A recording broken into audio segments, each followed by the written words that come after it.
A Duluth man has been sentenced today after being convicted in 3 felony charges for his part in a deadly shooting in August of last year. Brandon Williams-Gillard was involved in a fight in Duluth's Lincoln Park neighborhood at that time, and according to authorities, Williams-Gillard fired shots from a vehicle, killing 19-year-old Paris Allen and injuring another man. Northern News Now's Madison Green was in court today as he received his sentence and now joins us live in studio to tell us his fate. Madison. Brian Kendall Williams-Gillard's trial began in late November after he pleaded not guilty to felony charges of second-degree aiding and abetting murder, second-degree aiding and abetting assault, and drive-by shooting.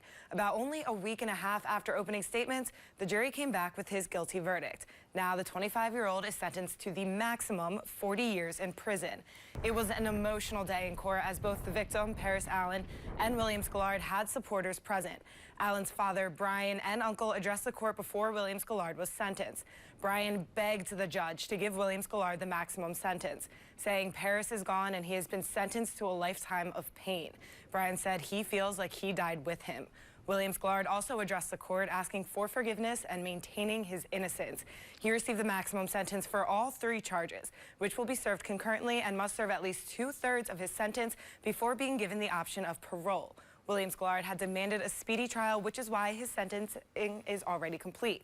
The other Duluth man who has been charged in this case, Sanusi Tangora, who allegedly also fired shots, is scheduled for a pretrial hearing on May 31st.